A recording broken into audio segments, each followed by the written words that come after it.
So what I was trying to share with people was one of the things that I learned early on in my life, that I can't stay in the same place. I have to keep growing. And that's the process that a lot of people are not accepted of. Growth is a scary thing to some, that are used to being in a comfort zone or used to being content. You know, I didn't become who I am today sitting in a room by myself. I got out amongst the people. I went to hair shows. I found out where classes were being taken and being taught. I went back to my schools and got involved in symposiums and different events and taught auditoriums, stuff like that.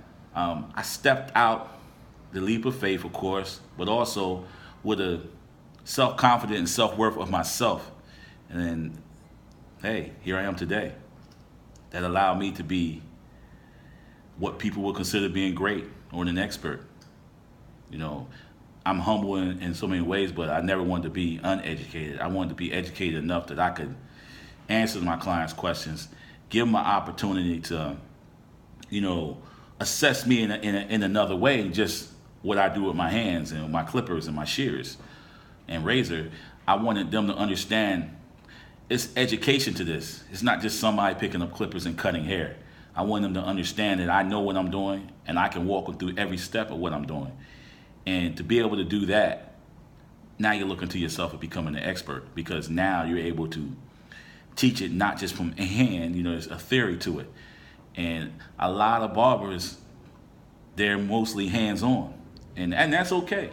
You do what makes you, do what makes you good or at your best, or make you feel at your best. But the thing is that we also got to be able to be versatile in some kind of way that we can break it up.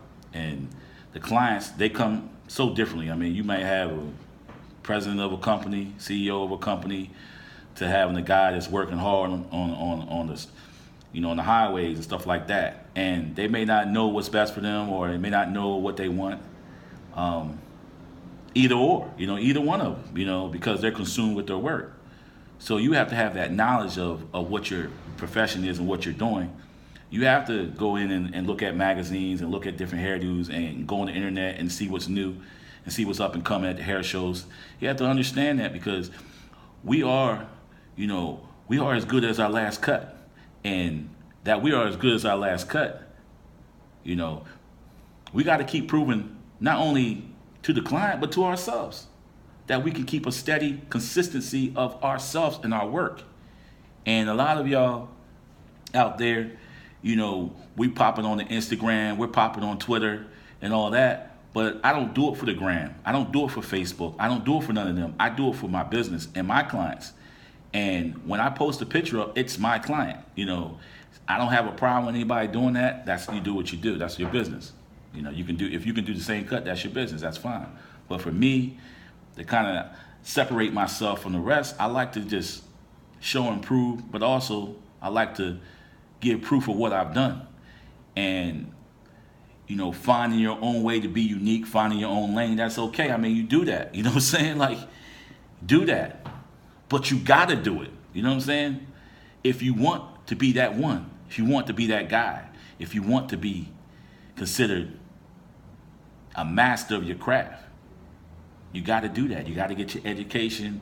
You got to be able to get out there and do any type of haircut that's out there. You got to be able to, educate your clients, have product knowledge, equipment knowledge.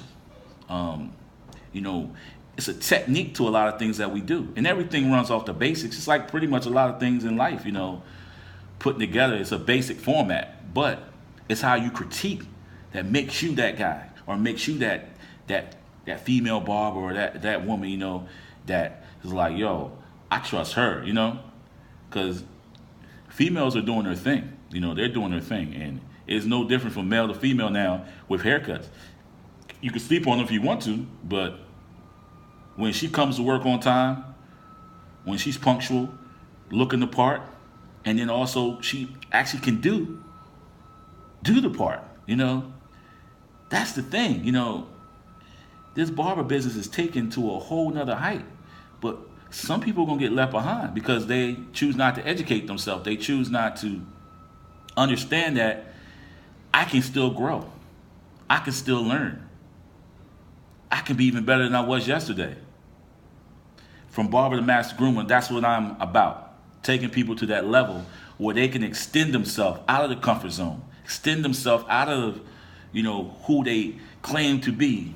You make a name by being your best. You make a name by, setting the mark on somebody's head. People, free advertising. There's no such thing as paying for advertising to me. I mean, your word of mouth is the best advertising. I worked in D.C. for 18 years, and word of mouth is my best advertising. Or, I may not be as fresh right now, but I'll get fresh. Don't worry, because I'm about making everybody fresh. But I used to model my own haircut, catch the train, give card out. These old techniques, hands-on, going to concierge, talking to people. It shouldn't be one person that you meet or you talk to that doesn't know what you do. Because that's what you do, and that's what makes your business. That's what makes you who you are. That's what puts you out there. People like that personal contact. They like to sit there, oh man, you might drop a few, some knowledge on them, a few lines of knowledge on them, right? They might be trying to cut their own hair or their own facial hair and all that at home. And you drop, it doesn't cost you to give them the knowledge, right? But I'm going to give you my card. If you have any more problems, then hit me up, let me know. You never know. That guy might say, you know what? I just can't get that angle that I want. I'm going to try this guy out. And once he tries you out, that's when you put it down. That's when you do what you're supposed to do. That's when you make your name. And after that, it's all up to the client. He's either smart enough to come back or he's going to keep on doing what he's doing. But to the clients, I tell them, listen, my price point is a whole different price point. And I understand that. And I understand I can't cut everybody in the city. And I'm not going to try to. But for those that are right for me, here you are. Here's a chair. So you have to re-educate your clients and let them know that, when you're paying more, you're going to get more. You're making an investment into you. You're making an investment into who you are. So why don't you want to look your best? You can have a fly suit, nice shoes, but your haircut ain't fresh. You know what I'm saying? Like, come on. The thing is this. Once you know how to do that with your client, then your client looks at you different. They might bicker a little bit and all that, but when they leave you, they're going to come back because they understand that. They have to understand that in a way where, I may not be able to pay every week or every 2 weeks. I might see you once a month. But eventually, they'll start, hey, you know what? I spend money at the club. I buy bottles. Come on. That's short-lived. You know what I'm saying? Who are you impressing? You impress people by looking your very best on a regular basis, being consistent. And it's the same thing you do as a barber. You're consistent. You got to be consistent. And when you're consistent, people know, they know and they expect it. Once you lock that in, you don't fall off. You stay consistent. Get up on that level and you smooth it out. Till your day is done, you bring it down. And that's how I do. I mean, that's what I'm telling you. I'm giving you the insight, But from barber to master groomer, y'all all need to know. Y'all need to listen. Pay attention when I'm saying. From barber to master groomer. You're a master of your craft. Specialize in that. Specialize in grooming. It's a lifestyle that you're setting. You're setting the mark on. It's a lifestyle.